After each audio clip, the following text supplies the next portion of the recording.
चलो हम एक नया चैप्टर स्टार्ट कर रहे हैं। चैप्टर का नाम है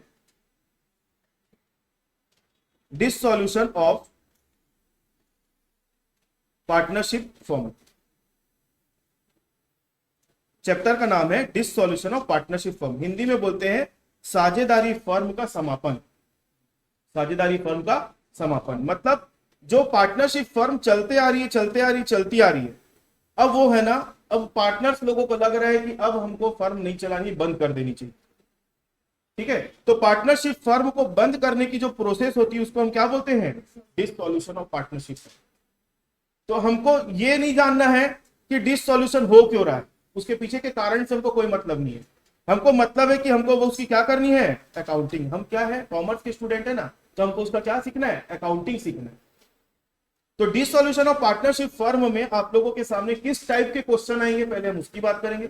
और जब आप अकाउंटिंग करने बैठोगे, आप अकाउंट मतलब क्वेश्चन सॉल्व करोगे, तो आपको क्या क्या काम करना है। बुक के पन्ने मत पलटाओ, आप लोग सीधा यहां देखो। बस देखो, सबसे पहले अकाउंटिंग क्या क्या आप लोगों को करना है। अकाउंटिंग में आप लोगों को सबसे पहले बनाना है रियलाइजेशन अकाउंट। सबसे पहले आपको क्या बनाना है? Realisation account. इसको हिंदी में बोलते हैं वसूली खाता। तो जो हिंदी मीडियम के स्टूडेंट है, मैं हिंदी में जैसे डिक्टेट कर दूंगा, तो आप लोग जैसे लिख रहे हो तो बाजू में लिख लेना। रियलाइजेशन अकाउंट को क्या नाम से जाना जाता है? वसूली खाता। दूसरे नंबर पर बनाया जाता है पार्टनर्स कैपिटल अकाउंट।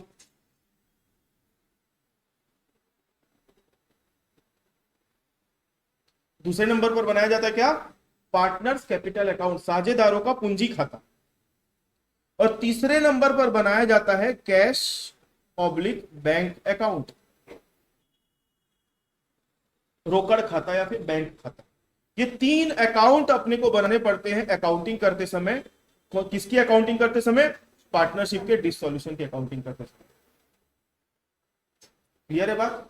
अच्छा, तो कभी कभी कुछ कुछ क्वेश्चंस में हमको अकाउंटिंग करने बोलेगा, मतलब ये तीनों अकाउंट बनाने बोलेगा, तीनों अकाउंट बनाने बोलेगा। या फिर अकाउंट बनाने नहीं बोलेगा तो हमको क्या बोल देगा? जर्नल एंट्रीज करने बोल देगा। क्लियर है मेरी बात? तो अगर आपको अकाउंट बनाने आता है तो आप आराम से जर्नल एंट्री भी कर सकते हो। मतलब मैं आप लोगों को यह बताना चाह रहा हूं कि जर्नल एंट्री सीख कर अकाउंट बनाने की कोशिश करोगे ना, तो आपको डिफिकल्ट लगेगा। लेकिन अकाउंट बनाना सीख गए तो जर्नल एंट्री आपके बाएं हाथ का खेल। तो मेरा पूरा फोकस किसके ऊपर रहेगा? अकाउंट बनाने के ऊपर। तो आप लोगों को जर्नल एंट्री मैं करके बताऊंगा, क्वेश्चन सॉल्व करके। ठीक है, अकाउंट बनाना सीख गए तो जर्नल एंट्री आपके बाएं हाथ का खेल है। और पेपर में कुछ भी पूछ सकता है, जर्नल एंट्री करके बताओ या फिर अकाउंट बनाकर बताओ। तो अकाउंट बनाने बोलेगा तो कौन कौन से अकाउंट बनाने हमको? Realisation account, partner capital account और कैश या बैंक अकाउंट। तो कैश अकाउंट कब बनाना है और बैंक अकाउंट कब बनाना है, डिपेंड करेगा क्वेश्चन के ऊपर। जब आप क्वेश्चन में देखोगे, बैलेंस शीट दी रहेगी क्वेश्चन में, अगर बैलेंस शीट में कैश अकाउंट दिया है तो आप कैश बनाओगे, और बैंक दिया हुआ है तो क्या बनाओगे? बैंक। बैलेंस शीट पे दिया रहता है कैश एट बैंक और cash in hand. Cash in hand दिया है तो कैश अकाउंट, और कैश एट बैंक लिखा रहेगा तो क्या बनाओगे? Bank account. इतनी बात समझ में आई कि नहीं आई? तो ये तीन अकाउंट हमको बनाने पड़ेंगे। कौन कौन से? Realisation account, partners capital account और तीसरा कैश अकाउंट। क्योंकि फर्म बंद हो रहा है। आप लोगों को लग रहा होगा कि बैलेंस शीट क्यों नहीं बना रहे, लग रहा होगा ना बैलेंस शीट क्यों नहीं बनाते, फर्म बंद हो रहा है। फर्म के पास अब कोई एसेट नहीं रहेगी और कोई लायबिलिटी नहीं रहेगी, क्योंकि जितनी भी एसेट है, एसेट मतलब संपत्तियां, फर्म उसको बेच देगी। बेचने के बाद जो पैसा आएगा उससे सारी लायबिलिटी लोगों का पेमेंट कर देगी। पेमेंट करने के बाद जो पैसा बचेगा वो सब किसको दे देगी? पार्टनर लोग। तो अब ना फर्म के पास कोई एसेट नहीं है, कोई लायबिलिटी नहीं है, तो बैलेंस शीट में तो सब जीरो जीरो आएगा, इसलिए बैलेंस शीट नहीं बनती है। तो यहां पर लास्ट में क्या बनाया जाता है? कैश या बैंक अकाउंट बनाएंगे, और कैश और बैंक अकाउंट लास्ट में क्या हो जाएगा?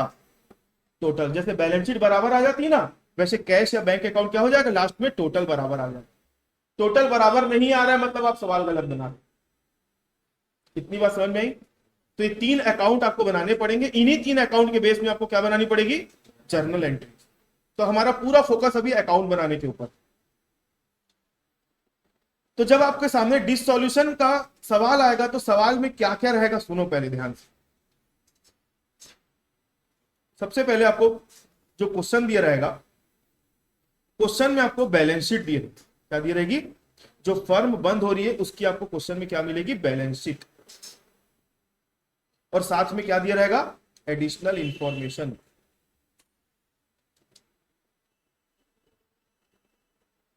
आई बात समझ में? जब आप लोग सवाल बनाने बैठोगे तो आपको क्वेश्चन में क्या देखने को मिलेगी? Balance sheet. और दूसरा क्या देखने को मिलेगा? Additional information. इसके बेस पे, बैलेंस शीट के बेस पे और एडिशनल इंफॉर्मेशन के बेस पे आप लोगों को realisation account, partners capital account और क्या बनाना है? Cash account. क्लियर है?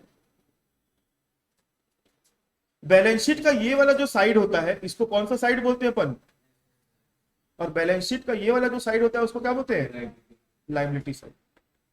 मैं ये मान के आप लोगों को चैप्टर पढ़ा रहा हूं कि आप लोगों को कुछ नहीं आता, ठीक है? तो आप लोग मेरी बात को एकदम ध्यान से सुनो और डे वन से मैं जो जो बोलूंगा उसको फॉलो करना। मेरी गारंटी कि एक भी क्वेश्चन ऐसा नहीं होगा जो आपसे नहीं बनेगा।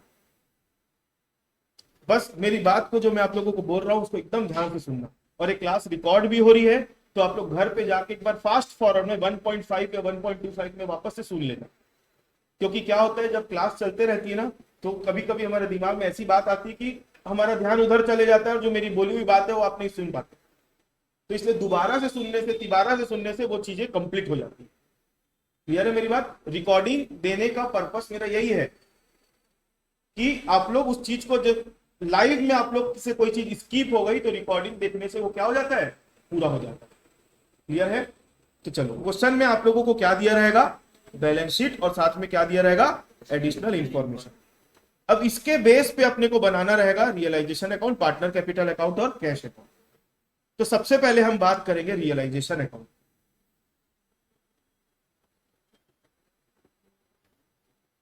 रियलाइजेशन अकाउंट, वसूली खाता।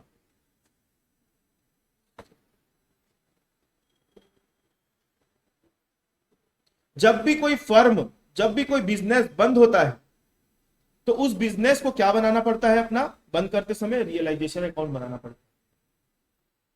अपना धंधा बंद कर रहे हैं हम अब, तो धंधा बंद कर रहे हैं तो अब हमको क्या बनाना पड़ेगा? रियलाइजेशन। मतलब इस चैप्टर में पार्टनरशिप फर्म बंद हो रही है तो पार्टनरशिप फर्म क्या बनाएगी? रियलाइजेशन अकाउंट बनाएगी। तो रियलाइजेशन अकाउंट बनाते समय आपको कौन कौन सी चीजें ध्यान रखना है, सुनो। रियलाइजेशन अकाउंट में, और ये बैलेंस शीट भी आपके सामने मैंने रखा हुआ, ध्यान से सुनना। बैलेंस शीट में ये वाला साइड को क्या बोलते हैं? एसेट। और ये वाले साइड को क्या बोलते हैं? लायबिलिटी। जो एसेट साइड की जितनी भी एसेट्स है वो सब रियलाइजेशन अकाउंट के कहां आ जाएगी? डेबिट साइड में आ जाएगी। जितनी भी एसेट यहां पर दिख रही है सबको उठा के कहां लिख देना? मतलब बैलेंस शीट को खाली कर रहे हैं। बैलेंस शीट को हम क्या कर रहे हैं? खाली कर रहे हैं। तो जितनी भी एसेट है रियलाइजेशन अकाउंट की सब उठ के कहां आ जाएगी? रियलाइजेशन अकाउंट के डेबिट साइड में आ जाएगी। और बैलेंस शीट के लायबिलिटी साइड में जितनी भी लायबिलिटी दिख रही है वो सब उठा के कहां लिख दोगे? रियलाइजेशन अकाउंट के क्रेडिट साइड। इतनी बात समझ में आई? जो जो एसेट्स यहां दिख रही है उसको उठा के यहां लिख दो, जो जो लायबिलिटी यहां दिख रही है उसको उठा के यहां लिख दो। ये मेरी बात अभी पूरी नहीं हुई है। कुछ एसेट्स और कुछ लायबिलिटीज ऐसी होती है जिसको उठा के हमको यहां नहीं लिखना रहता है, मतलब इसको यहां पर अभी छोड़ दिए। मैं पहले नंबर पर क्या बोला? जितनी एसेट है उसको उठा के यहां लिखो, जितनी लायबिलिटी है उसको उठा के यहां लिखो। लेकिन कुछ एसेट और कुछ लायबिलिटी को हमको क्या करना पड़ता है? छोड़ देना पड़ता है। तो कौन सी ऐसी एसेट है और कौन सी ऐसी लायबिलिटी जिनको छोड़ना है उसकी हम बात करेंगे। सबसे पहली बात, बैलेंस शीट के लायबिलिटी साइड में जाओगे तो आपको पार्टनर कैपिटल अकाउंट दिखता है। मान लो मैं एग्जांपल के लिए 3 पार्टनर ले लेता हूं, ए, बी और सी। इसको अपने को रियलाइजेशन अकाउंट में ट्रांसफर नहीं करना। जो जो ट्रांसफर नहीं करना है वो नाम लिख रहा हूं।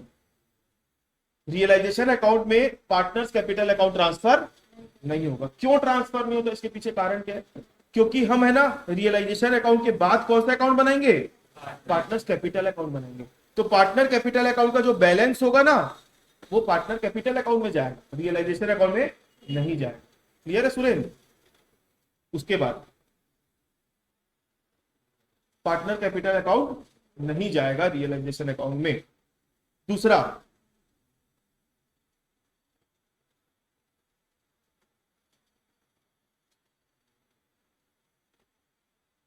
पार्टनर का अगर करेंट अकाउंट है, पार्टनर का अगर क्या दिया हुआ है, करेंट अकाउंट, चालू खाता दिया हुआ है, तो वो भी रियलाइजेशन अकाउंट में नहीं जाएगा। सुनीता एक काम करो ना, वो गेट बंद कर दो ना बाहर का। अगर बैलेंस शीट में आपको क्या दिया हुआ है, बैलेंस शीट में क्या दिया हुआ है, करेंट अकाउंट दिया हुआ है, नहीं ठीक, बैलेंस शीट में अगर आपको करेंट अकाउंट दिया हुआ है पार्टनर का, तो वो भी रियलाइजेशन अकाउंट में नहीं जाएगा। तो कौन कौन सी चीजें नहीं जाएगी, पार्टनर का कैपिटल अकाउंट और दूसरा पार्टनर का करेंट अकाउंट। तीसरा, कभी कभी कोई कोई पार्टनर फर्म को लोन दे के बैठा रहता है, मालूम है ना, पार्टनर कभी कभी फर्म को क्या दे देता है, लोन। तो पार्टनर का लोन भी रियलाइजेशन अकाउंट में नहीं जाएगा। अंदर में जो टिक लगा रहा हूं ना काटने वाला, वो नहीं जाएगा की बात कर रहा हूं।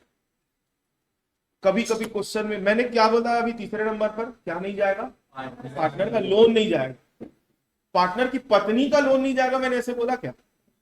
मान लो यहां पर ए लिखा है और बैलेंस शीट में मिसेस ए लिखा है,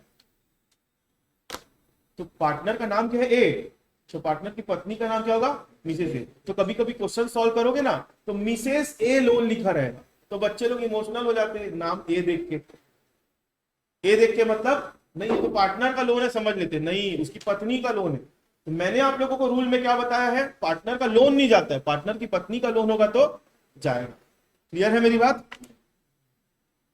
तो नाम ध्यान से पढ़ना कि पार्टनर का खुद का लोन है कि किसी और का है। तो मैंने लोन कौन सा नहीं जाएगा बोला, पार्टनर का लोन।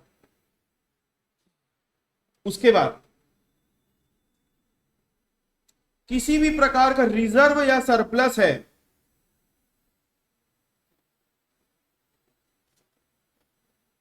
किसी भी प्रकार का क्या है, रिजर्व और सरप्लस, तो ये भी नहीं जाए। तो बच क्या गया फिर, जो नहीं, मैं तो सब लिखवाते जा रहा हूं नहीं जाएगा, तो बचा क्या, सन्ड्री क्रेडिटर, सन्ड्री क्रेडिटर होता है ना, लेनदार, सन्ड्री क्रेडिटर, बिल्स पेबल, जो बाहरी दायित्व तो होती है, बाहरी दायित्व तो समझते हो, एक्सटर्नल लायबिलिटीज, जो क्या होती है, एक्सटर्नल, एक्सटर्नल लायबिलिटीज जो होंगी वो सब जाएगी। एक्सटर्नल लायबिलिटी में क्या क्या आता है, बैंक से लोन लिया हुआ है, बैंक ओवरड्राफ्ट हो गया, ठीक है। उसके बाद पार्टनर की पत्नी का लोन भी एक प्रकार का क्या है, बाहरी दायित्व है, मतलब बाहरी लोगों को जो पैसा देना है। उसके बाद और क्या हो गया, bills payable, sundry creditor, outstanding expenses, ठीक है, बहुत सारा नाम दिखेगा, workman compensation, workman compensation account, ठीक है, एम्प्लॉय प्रोविडेंट फंड का पैसा, मतलब बाहरी दायित्व में जो बाहर के लोगों को पैसा देना है वो ही क्या होगा, वो ही क्या होगा, रियलाइजेशन अकाउंट में जाएगा। आ गई बात समझ में। तो मैं ऐसे टिक लगा दूं, यहां लिख दूं अब बाय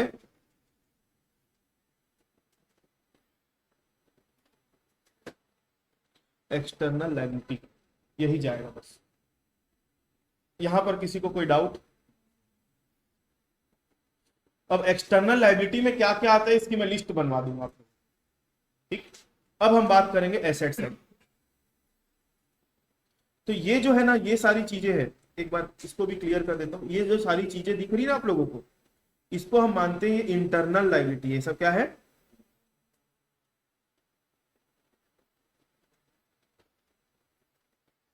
आंतरिक दायित्व। तो बैलेंस शीट से कौन सी चीजें नहीं जाएगी, इंटरनल लायबिलिटी नहीं जाएगी, कौन सी नहीं जाएगी, एक्सटर्नल लायबिलिटी जाएगी।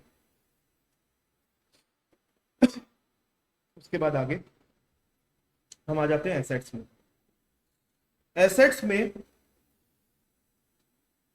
दो टाइप के एसेट्स होते हैं, एक होता है रियल एसेट, एक होता है कौन सा एसेट, रियल एसेट, और दूसरा होता है फिक्सटिशियस एसेट। मैं जो जो नाम लिख रहा हूं ना इसकी लिस्ट बनवाऊंगा अभी। रियल एसेट और दूसरा क्या होता है, फिक्सटिशियस एसेट। रियल एसेट का मतलब होता है वास्तविक संपत्तियां। जैसे अपने क्लास की बात करूं, ये फर्नीचर रखा, ये रियल एसेट है कि फिक्सटिशियस एसेट है? रियल, वास्तव में है अपने पास। इसको बेचूंगा तो पैसा आएगा कि नहीं? मान लो कोचिंग बंद कर रहा हूं, तो कोचिंग बंद करूंगा तो फर्नीचर बेचने जाऊंगा तो बिकेगा कि नहीं बिकेगा? तो ऐसी कोई भी एसेट जिसको धंधा बंद करते समय बेचने के बाद पैसा मिलेगा हमको, तो उसको हम क्या बोलते हैं? Real asset. रियल एसेट, वास्तविक संपत्तियां। और ऐसी कोई भी एसेट जो बैलेंस शीट में तो दिख रही है लेकिन बेचने जाओगे तो 1 रुपया हाथ में नहीं आएगा, तो उसको क्या बोलते हैं? फिक्सटिशियस एसेट। फिक्सटिशियस एसेट, ठीक है। तो इसमें क्या क्या आता है? एडवर्टीजमेंट, सस्पेंस अकाउंट, ऐसे कुछ कुछ नाम मैं लिखवा दूंगा, तो उनको हमने को क्या करना है? ट्रांसफर नहीं करना है।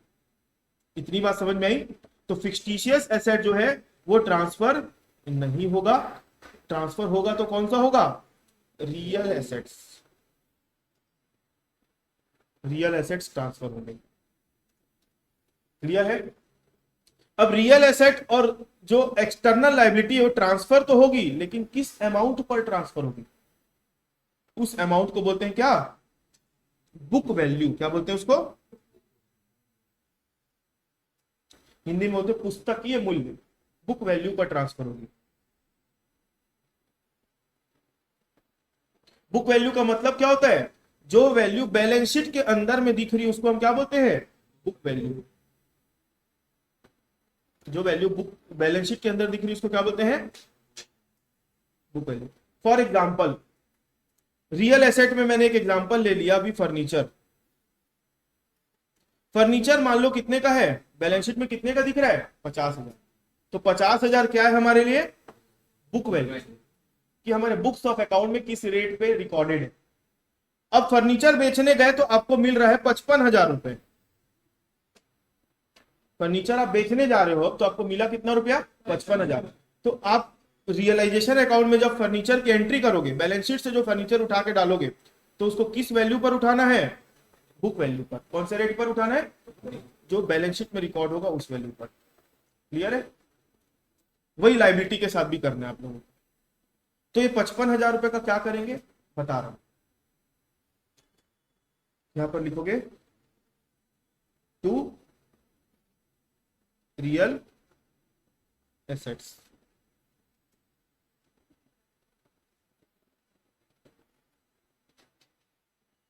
यहां तक किसी को कोई doubt? This solution of partnership firm के अंदर अपने को 3 अकाउंट बनाने पड़ते हैं। पहला अकाउंट कौन सा होता है? Realisation account. रियलाइजेशन अकाउंट बनाने की प्रोसेस हम स्टार्ट कर दिए। रियलाइजेशन अकाउंट बनाने जाओगे तो सबसे पहले आपको यह ध्यान रखना है कि क्वेश्चन में क्या दिया रहेगा? आपको बैलेंस शीट दिया रहेगी और साथ में क्या दिया रहेगा? Additional information. तो बैलेंस शीट के अंदर में अपने को पता है इधर एसेट दिया रहता है और इधर क्या दिया रहता है? लायबिलिटी। तो रियलाइजेशन अकाउंट जब बनाओगे तो जितनी भी एसेट्स है सब ट्रांसफर होगी और जितनी भी लायबिलिटी सब ट्रांसफर होगी इधर में। एसेट ट्रांसफर होता है डेबिट साइड में और लायबिलिटी ट्रांसफर होगी कहां पर? क्रेडिट साइड में। अब कौन से एसेट और कौन सी लायबिलिटी को ट्रांसफर नहीं करना है? तो मैंने बताया इंटरनल लायबिलिटी अगर है, क्या है? वो ट्रांसफर नहीं होगी। कौन सी ट्रांसफर नहीं होगी? इंटरनल लायबिलिटी ट्रांसफर नहीं होगी। और अगर एक्सटर्नल लायबिलिटी है तो वो ट्रांसफर होगी। इतनी बात समझ में आई? और एसेट्स में अगर मैं बोलूं तो रियल एसेट इधर ट्रांसफर होंगे, फिक्सटिशियस एसेट ट्रांसफर नहीं होंगे। एक चीज और है, अगर क्वेश्चन में कैश पब्लिक बैंक दिया है, क्वेश्चन में अगर क्या दिया हुआ है?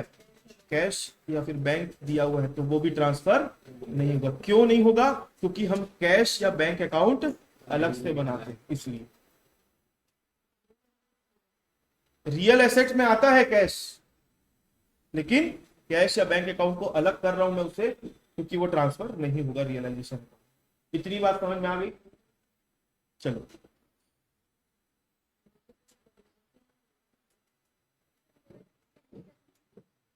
हाँ ये तो लिखा ना मैंने। तो ये तो रियल एसेट लोग को उठा के आप यहां से इसमें बैलेंस शीट से उठा के रियलाइजेशन में डालोगे ना। अच्छा ऐसा बोलोगे, टिक लगाना है, इसकी एंट्री होगी ना? यस। चलो,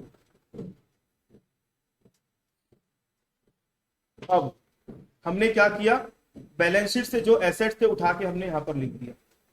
ठीक है, बैलेंस शीट खाली कर रहे हैं हम।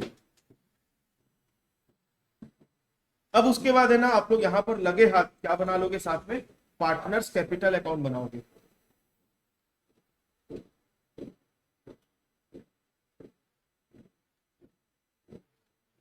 क्या बनाओगे, पार्टनर्स कैपिटल अकाउंट। मैं एग्जांपल के तौर पे 3 पार्टनर है ऐसा मान के चल रहा हूं। क्वेश्चन में 2 भी मिल सकते हैं, लेकिन ज्यादातर क्वेश्चन में कितने पार्टनर लेके चलता है वो, 3।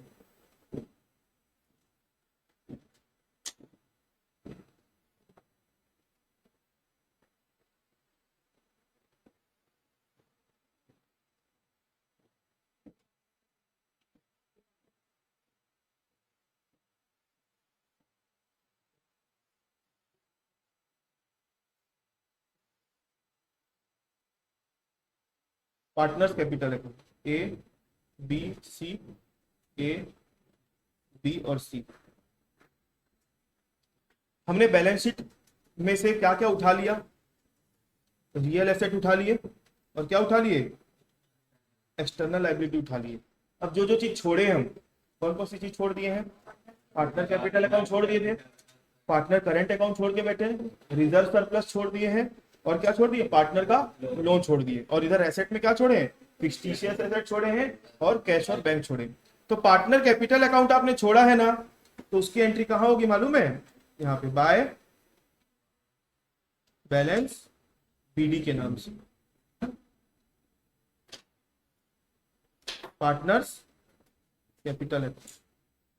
आ गई बात समझ में। अब पार्टनर कैपिटल आपने छोड़ा था, अब आप उसके बाद क्या आपने छोड़ा था, पार्टनर्स करेंट अकाउंट। तो पार्टनर करेंट अकाउंट भी क्या करोगे, यहां लोगे बाय पार्टनर्स करेंट अकाउंट, वो यहां पर लेना है। लेकिन एक चीज के ध्यान रखना है, करेंट अकाउंट में 2 टाइप के बैलेंस देखने को मिलेंगे, क्रेडिट बैलेंस और डेबिट बैलेंस। तो क्रेडिट बैलेंस को क्रेडिट साइड में लिखते हैं, और डेबिट बैलेंस को कहां लिखते हैं, डेबिट साइड में। अगर पार्टनर करेंट अकाउंट का आपको क्वेश्चन में क्या देखने को मिलेगा, debit balance,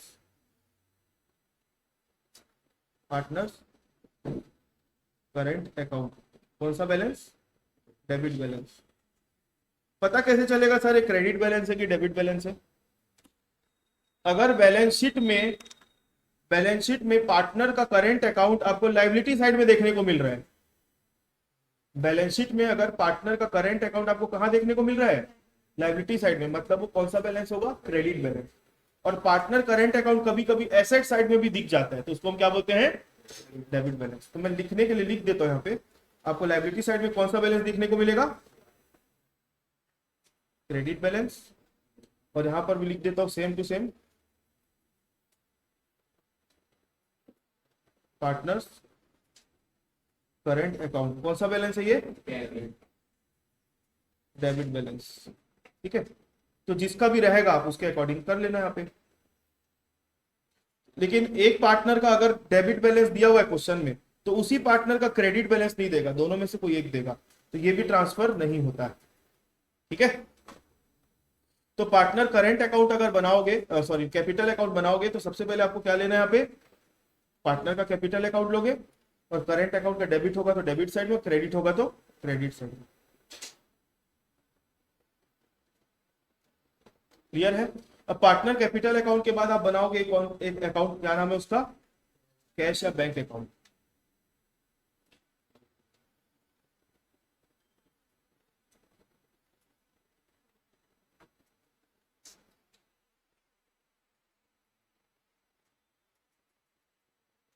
cash oblique bank account.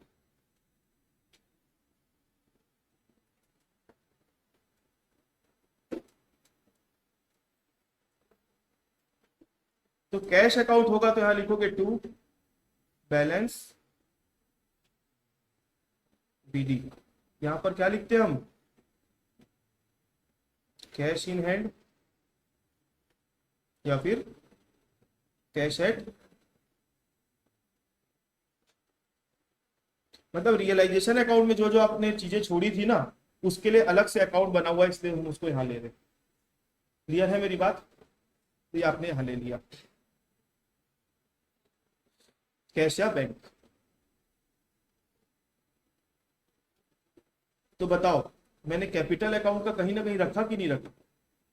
मतलब इसको हम कहाँ लेके चले गए? Partners capital account. इसको भी कहाँ लेके चले गए?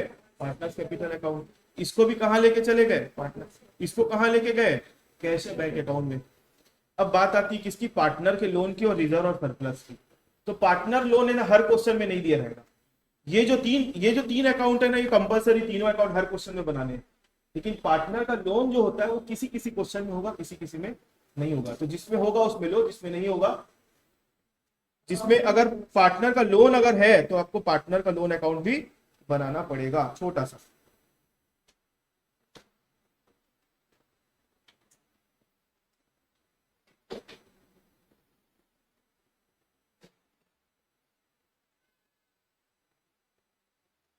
Partners loan account.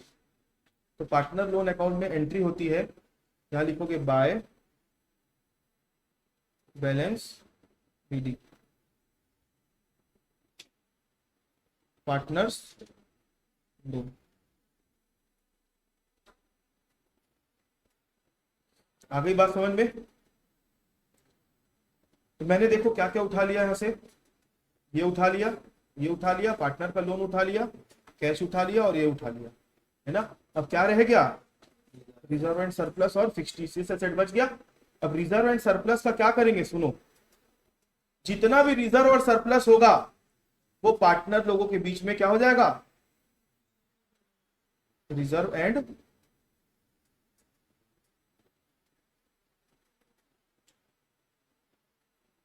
किस रेशियो में डिस्ट्रीब्यूट होगा? इन PSR, प्रॉफिट शेयरिंग रेशियो। जो क्वेश्चन में दिया रहेगा ना 2:3:1 या जो भी रेशियो होगा उस रेशियो में। नहीं दिया रहता है तो इक्वल मानते हैं, वैसे क्वेश्चन में दिया रहेगा तो जो दिया रहेगा उसको लोगे। और जो फिक्सटिशियस एसेट आपको दिख रहा है, फिक्सटिशियस एसेट, उसको यहां लोगे।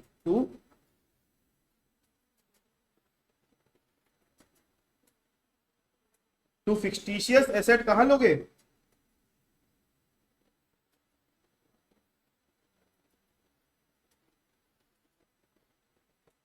इसको भी बांटना है किस रेशियो में?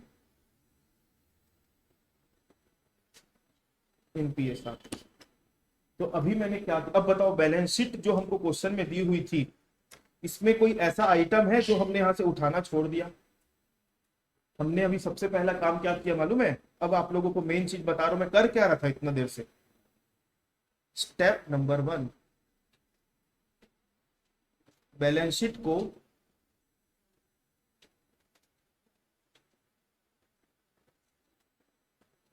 को खाली करना। अभी मैं क्या कर रहा था इतना देर से? बैलेंस शीट खाली कर रहा था। तो बैलेंस शीट में जो जो आइटम हमको दिया रहेगा उसको हमको उठा उठा के जहां जहां आ सकता है वहां लेना है। तो बैलेंस शीट में हमको कौन कौन से आइटम दिए रहते हैं? वापस से आ जाओ बैलेंस शीट में। बैलेंस शीट में सबसे पहले अपने को लायबिलिटी साइड में क्या दिया रहेगा? Partner capital account. तो पार्टनर कैपिटल अकाउंट को कहां लिखते हैं हम? पार्टनर्स कैपिटल अकाउंट में। पार्टनर का करेंट अकाउंट होगा तो उसको भी कहां लिखना है? पार्टनर के कैपिटल अकाउंट में लिखना है, ठीक है। और इसमें ध्यान रखना है कि क्रेडिट बैलेंस होगा तो पार्टनर कैपिटल अकाउंट के क्रेडिट में जाएगा, और डेबिट बैलेंस होगा तो पार्टनर कैपिटल अकाउंट के डेबिट में जाएगा, ठीक है। और पता कैसे चलेगा डेबिट बैलेंस है कि क्रेडिट बैलेंस है? पार्टनर करंट अकाउंट अगर आपको लायबिलिटी साइड में दिख रहा है तो क्रेडिट बैलेंस, और पार्टनर करंट अकाउंट अगर आपको कहां दिख रहा है? डेबिट साइड में, तो डेबिट बैलेंस होगा। मतलब एसेट साइड में होगा तो क्या होगा? Debit balance. ये दोनों ही कहां जाएगा? पार्टनर्स कैपिटल अकाउंट में। क्रेडिट बैलेंस वाला क्रेडिट साइड में और डेबिट बैलेंस वाला डेबिट साइड में। बैलेंस शीट खाली कर रहे, बैलेंस शीट खाली। तो हमने 3 आइटम के बारे में बात किया। उसके बाद जितने भी रियल एसेट्स है और एक्सटर्नल लाइबिलिटी है वो सब कहां जाएगी? रियलाइजेशन अकाउंट में जाएगी। सब कहां जाएगी? रियलाइजेशन अकाउंट में। तो रियल एसेट्स की एंट्री रियलाइजेशन अकाउंट में कहां करोगे? डेबिट साइड में। और जो एक्सटर्नल लाइबिलिटी है उसकी एंट्री कहां करोगे? क्रेडिट साइड में, रियलाइजेशन अकाउंट। क्लियर है? उसके बाद पार्टनर का अगर लोन है तो इसके लिए अलग से खाता खोलना पड़ेगा पार्टनर के लोन के नाम से, ठीक है। रिजर्व सरप्लस होगा तो इसको क्या करेंगे अनुज? रिजर्व सरप्लस को क्या करेंगे? आप बोलो, रिजर्व सरप्लस का क्या करेंगे?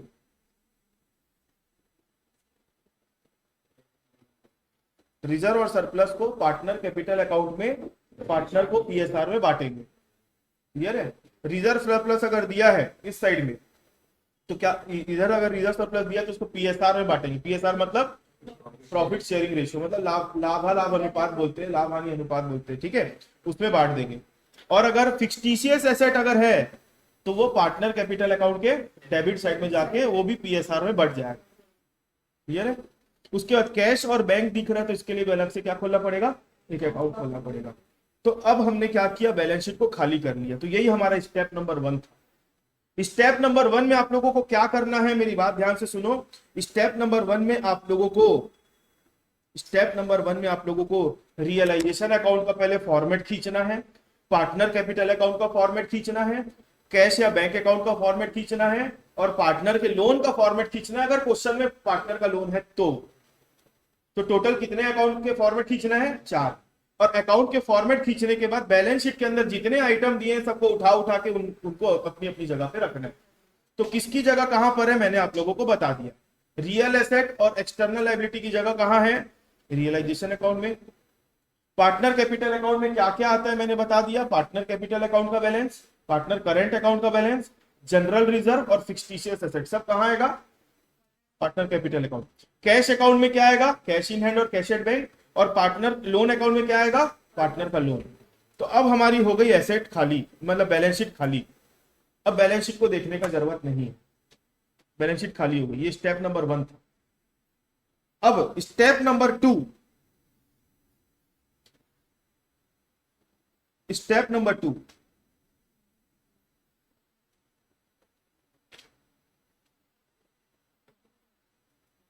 रियलाइजेशन, वसूली। अब अपने को क्या करना है भाई, एक बात बताओ, ये जो मैंने बताया ना, ये जो मैं बता रहा हूं आप लोगों को अकाउंटिंग के तरीके से बताने की कोशिश कर रहा हूं। अगर आप देखोगे किसी को अपना बिजनेस बंद करना है तो क्या करेगा, सबसे पहले वो सारी एसेट्स को बेचेगा, उससे जो पैसा आएगा उससे क्या करेगा, लायबिलिटी का पेमेंट करेगा। फिर जो पैसा बच जाएगा उसको क्या करेगा, पार्टनर लोगों को पेमेंट करेगा। तो एसेट बेचने के लिए एसेट को धंधे से निकालेगा कि नहीं बाहर, कि पड़े रहने देगा। एसेट बेचना है तो बेचने के लिए निकालेगा कि नहीं निकालेगा। तो जो एसेट्स और जो लायबिलिटी का पेमेंट करना है, जो एसेट्स को बेचना है और जिन लायबिलिटी का पेमेंट करना है उसको उठा के कहां लिख दिया उसने, मतलब रियलाइजेशन अकाउंट में जो भी एसेट्स दिख रही है और जो भी लायबिलिटी दिख रही है, तो जो एसेट दिख रही है ना इनको बेचने का काम करना है और जो लायबिलिटी दिख रही है उसको क्या करना है, पेमेंट करने का काम करना है। रियलाइजेशन का मतलब क्या होता है, रियलाइजेशन का मतलब क्या होता है, एसेट्स को सेल करो और लायबिलिटी का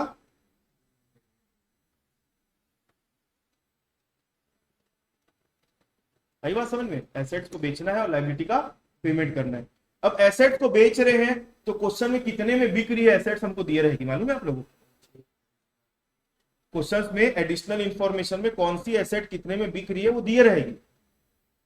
तो एसेट्स को बेचोगे तो आपके बिजनेस में पैसा आएगा कि जाएगा। तो एसेट्स को आपने यहां लिखा। अब एसेट्स को बेचने के बाद जो पैसा आएगा उसको क्या लिखोगे, bye,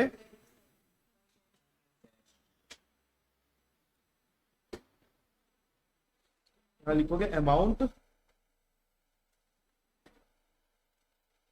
realised from assets, amount realised from assets. Assets को बेचने से जो पैसा आया उसको यहां लिखोगे। क्लियर है मेरी बात।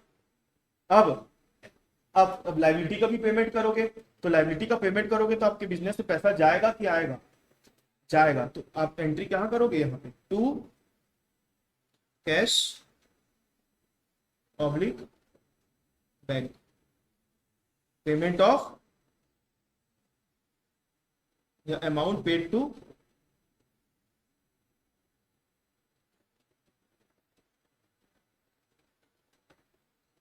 आई बात समझ में।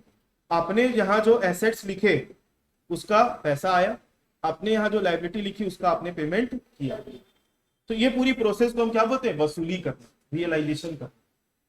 क्लियर है। अच्छा, जरूरी कि हर एसेट बिक जाएगी, कुछ एसेट्स ऐसी होती है और कुछ लायबिलिटी ऐसी होती है जिसका कुछ लायबिलिटी का सॉरी कुछ एसेट ऐसी है जो बेच नहीं रहे हो, कोई पार्टनर बोल दिया कि मैं लेके जाऊंगा। कुछ एसेट ऐसी होती है जो बेच नहीं रहे हो, बोलेगा मैं पार्टनर, एक पार्टनर बोल रहे मान लो 3 पार्टनर है ए बी और सी, फर्नीचर बेचने के लिए निकाले। अब ए को लगा कि फर्नीचर बेचना नहीं चाहिए, मेरे को काम है तो मैं ले जा रहा हूं, ठीक है ले जा भाई। तो अगर कोई पार्टनर एसेट उठा के ले जा रहा है तो उससे क्या पैसा लोगे? वो तो आखिरी में सेटलमेंट में निपटाएंगे उसको। मतलब पार्टनर से कुछ पैसा लेना रहता है और कुछ पैसा देना रहता है, तो उसका लास्ट में एडजस्टमेंट करके हम पार्टनर कैपिटल में लेंगे। लेकिन अगर कोई पार्टनर एसेट उठा के ले जा रहा है तो उसकी एंट्री क्या करेंगे? बाय पार्टनर्स कैपिटल अकाउंट में डाल देंगे इसको। यहां लिखोगे एसेट टेकन ओवर बाय,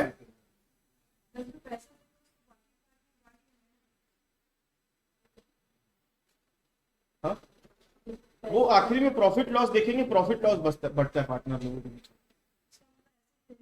सुनो मेरी बात, मान लो एक फर्नीचर था 5,000 रुपए का, मान लो बिजनेस में एक फर्नीचर है कितने का? 5,000 का। एक पार्टनर बोलता है इस 5,000 के फर्नीचर को मैं 7,000 में ले जा रहा हूं, मतलब मेरे नाम से इसको कितने रुपए का लिख देना? 7। तो कितना रुपए ज्यादा में ले जा रहे हैं फर्नीचर, तो पूरे फर्म को फायदा कितने का हो गया? किसी एक पार्टनर को फायदा नहीं हुआ है, पूरे फर्म को। तो ये जो 2,000 का जो प्रॉफिट है ना, ए में भी बटेगा, बी में भी बटेगा और किसी में बटेगा? सी में भी बटेगा। जो पार्टनर ले जा रहा है उसको भी मिलेगा उसका फायदे का हिस्सा। क्लियर है मेरी बात? तो अगर कोई पार्टनर कोई एसेट को ले जा रहा है तो उसको हम क्या नाम से एंट्री करेंगे? Bye partner capital account. मैंने नीचे लिख दिया है कि asset taken over by partner. Clear है? चलो उसके बाद 2, अगर कोई लायबिलिटी का पेमेंट बोल रहा है पार्टनर की मैं कर दूंगा, चलो आप फर्म को मत दो, फर्म को बोल दिया कि आपको बैंक का लोन पेमेंट करने का जरूरत नहीं, पार्टनर बोल रहा है मैं ही बैंक को पेमेंट कर दूंगा। मतलब यहाँ पे पार्टनर क्या बोल रहा है कि लायबिलिटी में टेक ओवर कर रहा हूं। यहाँ पे लिखोगे 2 पार्टनर्स कैपिटल अकाउंट। ये एंट्री क्यों करोगे? Liability taken over by,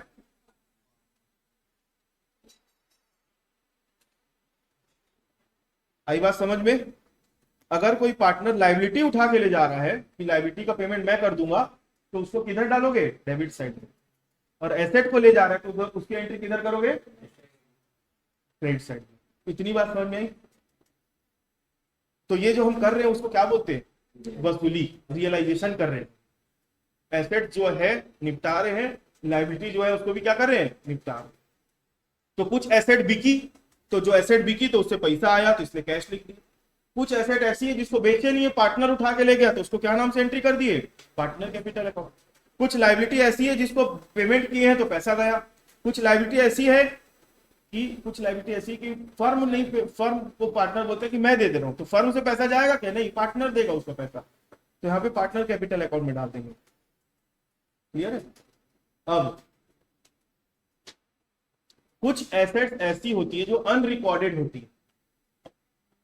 unrecorded मतलब आशुतोष,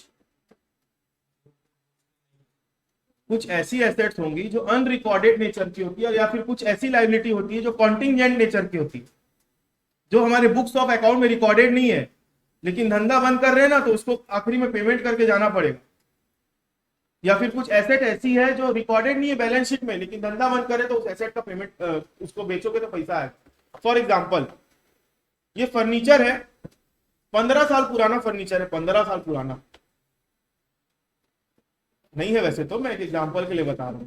ये जो टेबल रखा है 15 साल पुराना है मान लो, तो जब लिया था तब 5,000 का था 15 साल पहले, और हर साल इसमें फिक्स्ड इंस्टॉलमेंट मेथड से मैं डेप्रीसिएशन लगाता हूं।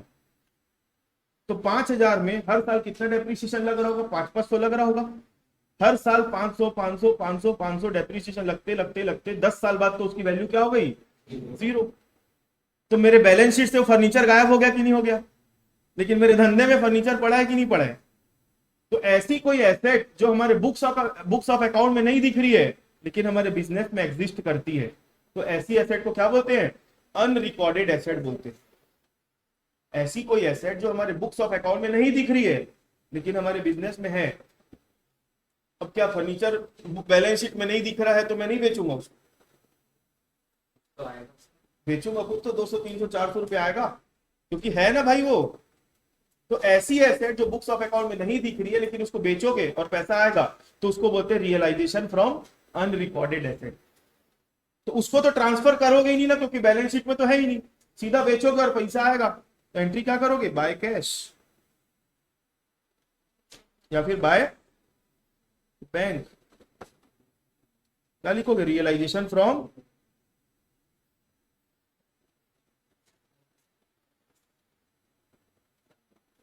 Unrecorded assets. अनरिकॉर्डेड एसेट से रियलाइजेशन हो रहा है। एक मिनट ना, ऑनलाइन वाले हैं कि गायब हो गए सब?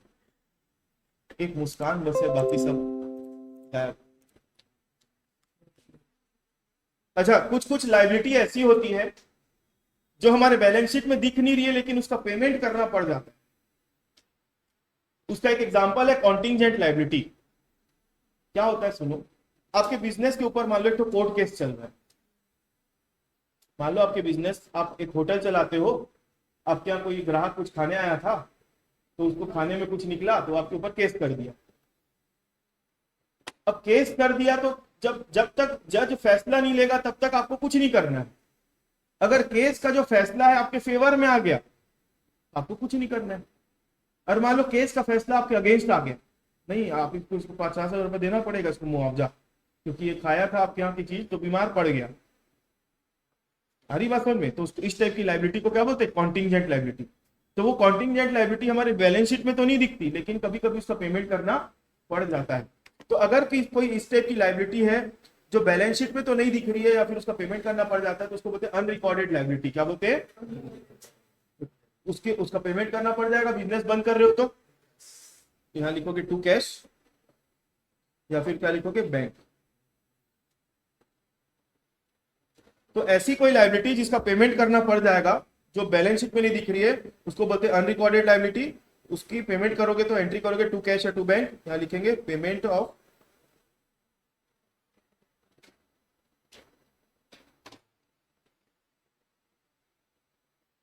Unrecorded liability, payment of unrecorded liability. तो इस तरीके से रियलाइजेशन अकाउंट में सारी एंट्रियां करनी है आपको। पहले क्या करना है, बैलेंस शीट में जो एसेट दिख रहे ट्रांसफर करना है, बैलेंस शीट में जो लाइबिलिटियां ट्रांसफर करनी है दिख रही हो, ठीक है, कुछ एसेट और कुछ लाइबिलिटी को छोड़ना है। फिर जो एसेट दिख रहे हैं रियल एसेट बेचो, पैसा निकालो, लाइबिलिटी लोगों को पेमेंट करो। कुछ एसेट ऐसे होती है जिसको बेच नहीं रहे तो पार्टनर लेके जाएगा, कुछ लाइबिलिटी ऐसी होती है जिसको पेमेंट नहीं करे पार्टनर पेमेंट करेगा। कुछ एसेट और लाइबिलिटियां ऐसी होती है जो अनरिकॉर्डेड नेचर की होती है, तो उसका सीधा पेमेंट करो या फिर उसकी वसूली करो। ये पूरा काम करने के बाद आपको दोनों साइड के अकाउंट का क्या करना है, टोटल मारना है। दोनों साइड अकाउंट का क्या करोगे, टोटल मारोगे।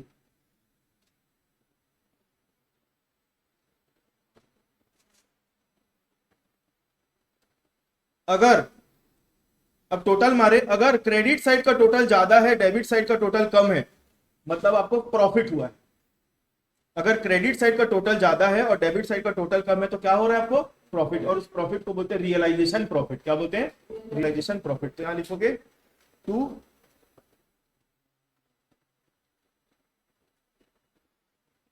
Partners capital account. जो रियलाइजेशन प्रॉफिट हुआ है ना, उसको आप पार्टनर कैपिटल अकाउंट में ट्रांसफर करोगे।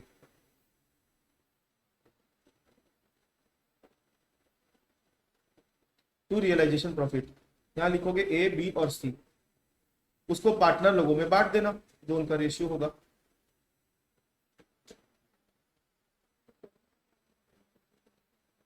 क्लियर है मेरी बात? इसको पार्टनर लोगों के बीच में बांट देना। किस रेशियो में बांटोगे, का PSR में बांटोगे, प्रॉफिट शेयरिंग रेशियो में। हाँ, मैं क्या बोला, अगर क्रेडिट का टोटल ज्यादा है और डेबिट का टोटल कम है तो प्रॉफिट, क्योंकि एसेट को बेचने से पैसा ज्यादा है ना भाई। इधर आ रहे तो क्या हो गया, आपको प्रॉफिट हुआ। अब उसका जस्ट अपोजिट, अगर डेबिट साइड का टोटल ज्यादा है और क्रेडिट साइड का टोटल कम है तो आपको क्या देखने को मिलेगा, बाय पार्टनर्स कैपिटल अकाउंट, क्या हो गया, लॉस। इसको भी बांट दो पार्टनर लोगों के बीच में, ए बी और सी के बीच में। ठीक है, आपको एबीसी नहीं लिखना है, क्वेश्चन में जो नाम रहेगा वही नाम लिखना है। इसको बांटोगे किस रेशियो में? अच्छा, तो एक चीज याद रखना, एक चीज याद रखना, ये रियलाइजेशन प्रॉफिट काट रहा हूं ना मैं नीचे से, यहां से। एक चीज याद रखना कि कभी भी क्वेश्चन में एक साथ प्रॉफिट और लॉस दोनों नहीं होगा, या तो प्रॉफिट होगा या तो लॉस होगा। अब रियलाइजेशन प्रॉफिट जो हुआ, रियलाइजेशन प्रॉफिट जो हुआ, इसको पार्टनर्स कैपिटल अकाउंट में यहां ट्रांसफर करना पड़ता है, और रियलाइजेशन लॉस अगर है तो इसको कहां ट्रांसफर करोगे? पार्टनर कैपिटल अकाउंट के डेबिट साइड में। क्लियर है?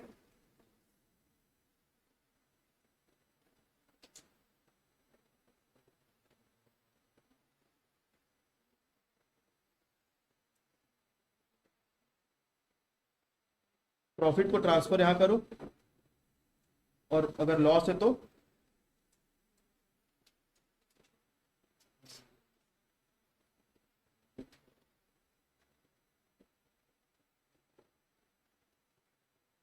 यहां ट्रांसफर होगा। क्लियर है? अच्छा, अब आप लोग एक चीज ध्यान से देखना, रियलाइजेशन अकाउंट में कहीं कहीं पर मैंने पार्टनर्स कैपिटल अकाउंट लिया है कि नहीं? तो इसकी भी एंट्री आपको क्या करनी पड़ेगी? कैपिटल अकाउंट में इसकी सेकंड एंट्री लोगे कि नहीं? पोस्टिंग करते हैं हम, क्या पढ़ रहे हैं? डबल एंट्री सिस्टम पढ़ रहे हैं। तो कोई भी एक ट्रांजेक्शन होगा तो उसकी कितनी बार एंट्री होगी? 2। तो जैसे देखो, आपने पार्टनर कैपिटल अकाउंट लिया था, तो क्यों लिया था? Liability taken over by partner किए थे, तो ये इधर दिख रहा है, तो कैपिटल अकाउंट में किधर आएगा? वो इधर आएगा। और एसेट टेकन ओवर किधर आएगा? इधर। तो यहां लिखोगे 2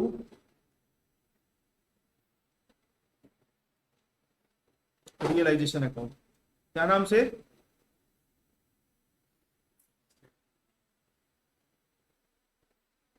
और यहां पर लिखोगे बाय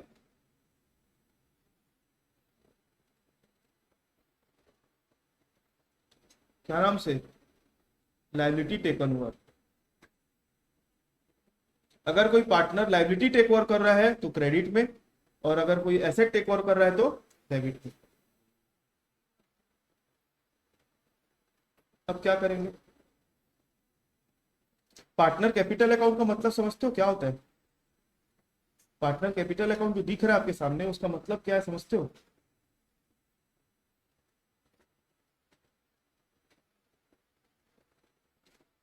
पार्टनर कैपिटल अकाउंट का मतलब होता है कि पार्टनर का फर्म से के साथ कितना लेना देना है, उसकी कैलकुलेशन करा के देता है हमको। कौन? Partner capital account. फर्म का और पार्टनर के बीच में क्या लेना देना है। अब यहाँ पे क्योंकि पार्टनर 3 है ना, तो इसलिए अलग अलग ना बना के तीनों को एक ही में बना दिया जाता है। हरी बात समझ में? क्योंकि पार्टनर यहाँ पर कितने हैं टोटल? 3, इसलिए तीनों को अलग अलग ना बना के एक ही में बना दिया जाता है। इसलिए देखना, अमाउंट के कितने कॉलम है? 3, ए का अलग, बी का अलग, सी का अलग। 3 अलग अलग अकाउंट भी बना सकते हो, लेकिन समय ज्यादा लगेगा, वही चीज 3 बार लिखनी पड़ेगी, इसलिए तीनों को मिला दिया जाता है। जो क्रेडिट साइड है पार्टनर कैपिटल अकाउंट का, जो पार्टनर कैपिटल अकाउंट का क्रेडिट साइड है, वो ये बताता है कि पार्टनर को फर्म से कितना लेना है, या फिर पार्टनर का फर्म में कितना पैसा जमा है। कौन सा साइड बताता है? पार्टनर का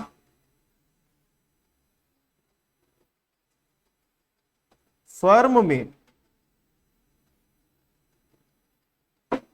कितना पैसा जमा है, या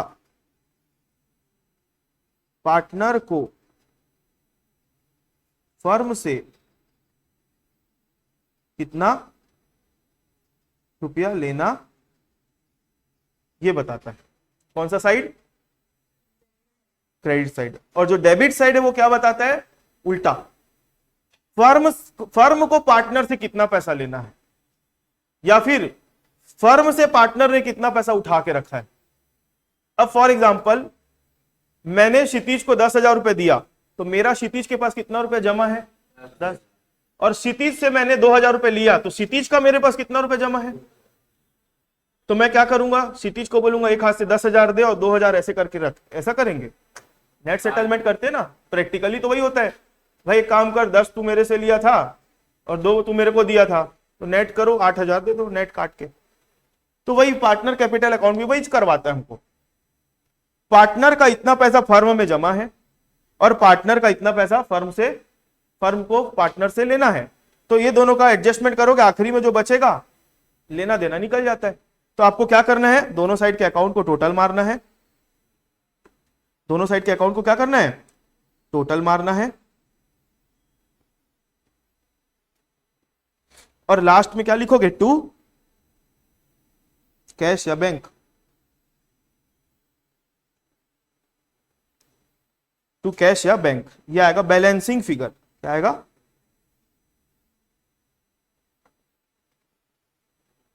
बैलेंसिंग फिगर समझते हो ना, क्या होता है बैलेंसिंग फिगर मतलब प्रियांशु? हाँ हाँ, हिंदी में बोलोगे तो शेष नीले, इधर का टोटल मारे माइनस इधर का टोटल, जो बचा उसको क्या बोलेंगे, उसको किस अकाउंट में ट्रांसफर मारेंगे, कैश। ठीक है, तो कभी कभी क्या होता है, पार्टनर का इधर का टोटल ज्यादा आ जाता है, इधर का टोटल कम आता है, तो पार्टनर उतना पैसा लाके देगा। तो यहां लिखोगे बाय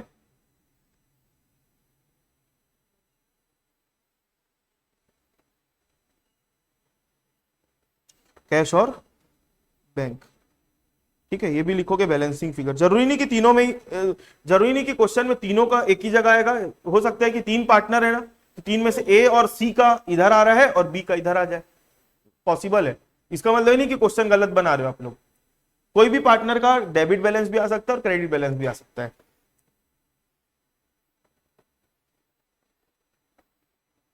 बस यहां टोटल मार दो, तो आपका क्या हो गया, यहां पे रियलाइजेशन अकाउंट खत्म। रियलाइजेशन अकाउंट खत्म। अब हम क्या करेंगे, इसके बाद लास्ट में क्या बनाएंगे, कैश अकाउंट। कैश अकाउंट कुछ नहीं है,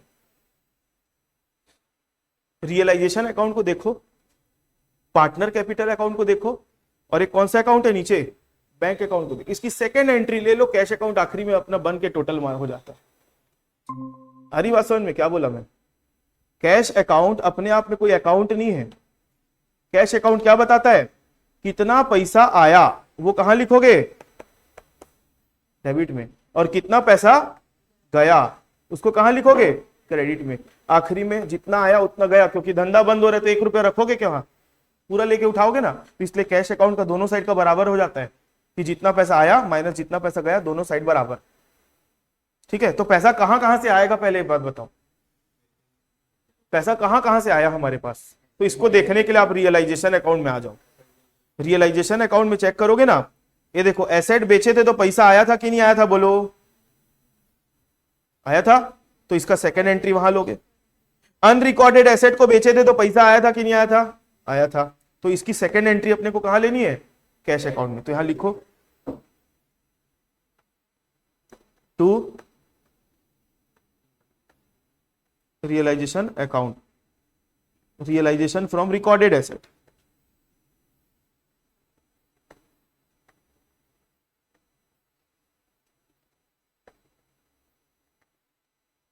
ठीक है, रियलाइजेशन फ्रॉम रिकॉर्डेड एसेट। और एक बार और लिख लो, इसी को ही कॉपी कर देता हूं मैं, यहां पर हो जाएगा रियलाइजेशन फ्रॉम अनरिकॉर्डेड एसेट। कुल मिला के अपन क्या कर रहे हैं, कितना पैसा आया उसका हिसाब लगा रहे हैं। तो देखो आया कितना, पहले से हमारे पास जो पैसा पड़ा था उसको लिखते हैं to balance B D, recorded asset से जो पैसा आया और अनरिकॉर्डेड एसेट से जो पैसा आया। रियलाइजेशन अकाउंट से पता चल गया, अब पैसा कहां कहां गया। चलो गया जानने के पहले एक बार और चेक कर लेते, आया कहां से पैसा। मान लो कोई पार्टनर का फर्म में पैसा ज्यादा, मतलब कोई पार्टनर का पैसा ज्यादा उठा के रखा है और फर्म से उसको, फर्म को पार्टनर से पैसा लेना है, तो ये जो आएगा ना, मतलब पार्टनर घर से लाकर देगा पैसा फर्म को, तो यहां लिखोगे टू पार्टनर। शॉर्टेज, उसको क्या बोलते हैं, शॉर्टेज, मतलब कोई पार्टनर को घर से और पैसा ला के देना पड़ा, ज्यादा पैसा उठा के बैठ गया था वो पार्टनर।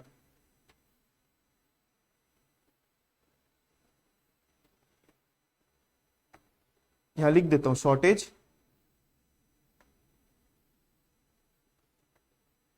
और यहां क्या लिख देता हूं surplus.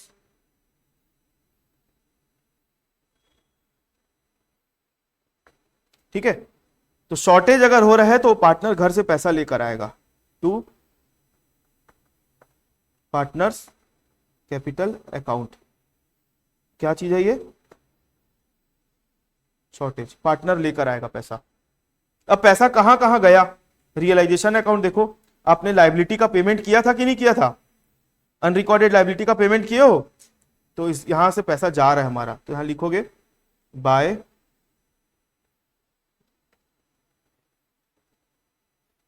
Realisation account payment of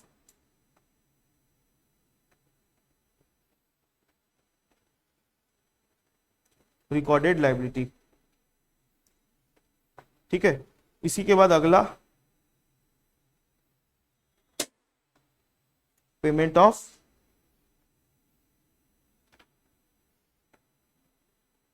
unrecorded liability. Clear है? तो दो जगह यहां से पैसा गया, और पैसा कहां से जाएगा? अब पार्टनर लोगों का जो सरप्लस बच रहा है वो घर लेके जाएंगे कि नहीं आखिरी में बचा वो पैसा? बस लास्ट है ये बाय पार्टनर्स कैपिटल अकाउंट। क्या लेके जा रहे हैं लोग? सरप्लस। मतलब सारी एसेट को बेचे, लाइबिलिटी का पेमेंट किया, उसके बाद और पैसा बची जा रहे हैं, तो ले जाओ भाई घर फिर उसको। अब एक लास्ट पेमेंट जो पार्टनर का लोन होता है ना, लोन, उसका भी पेमेंट करना पड़ता है। लास्ट एंट्री यहां लिखेंगे to cash oblique bank account payment of loan.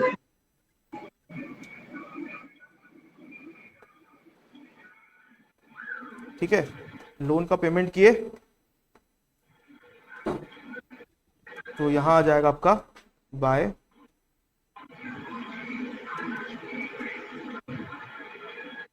Partners loan, last entry payment of loan.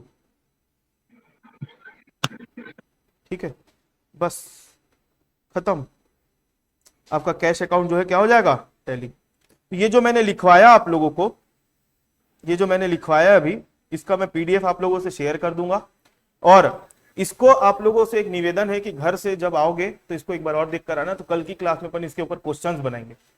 ठीक है, और अगर आपको ये आता है, ये आप लोग सीख गए, तो जर्नल एंट्री भी आपके बाएं हाथ का खेल है, ये मेरी गारंटी। तो क्वेश्चंस बनाएंगे, स्टार्ट बेसिक क्वेश्चन से करेंगे, फिर धीरे धीरे हम लेवल बढ़ाते जाएंगे। और इस चैप्टर में गिन के 15 से 16 क्वेश्चन है बस, ज्यादा से ज्यादा बोल लो 20 क्वेश्चन, उससे ज्यादा है ही नहीं। इतना पढ़ लिए मतलब मोर देन इनफ है। क्लियर है? तो आज की क्लास में यहां पर अभी ओवर कर रहा हूं। ठीक है, मैं स्टेप लिखवा रहा था आगे, तो स्टेप नंबर 1 में हमने क्या किया था? खाली किए थे, उसके बाद क्या करना है? उसके बाद तीसरे नंबर में क्या? सारे अकाउंट को बंद करना है, बस।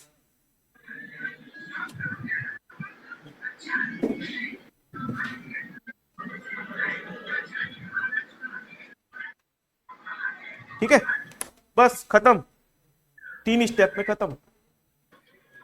तो इसके ऊपर के क्वेश्चंस मैं नेक्स्ट क्लास में करवाऊंगा।